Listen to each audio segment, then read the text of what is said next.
این درختی که پارسال پیوند خورده، دقت کنید از اینجا پیوند خورده، پیوند لوله‌ای، اینم از اینجا پیوند خورده، این شاخش هم از اینجا پیوند خورده. ارتفاع درخت حدوداً 35-40 سانته.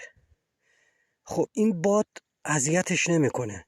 این باقی که باد شدید میشه چون ارتفاع پایین پیوند خورده، درخت آسیب نمیبینه، پیوندا شکسته نمیشه. پیوند لوله‌ای یه حسن دیگه‌ش اینه که موقعی که باد میزنه پیوند آسیب نمیبینه و این شاخه‌ای که سبز کرده اومده بالا، از این جوونه که اینجا بوده، پیوندی که اینجا بوده اومده بالا، باد بزنه این شاخه دیگه طوریش نمیشه.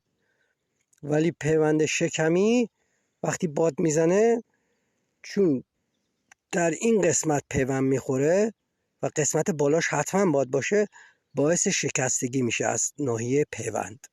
و این حسن پیوند لوله‌ای اینه که به هیچ وجه آسیب نمیبینه و رشدش هم خیلی زیاده. قربونتون برم، انشالله که موفق باشی. یا علی، خداحافظ.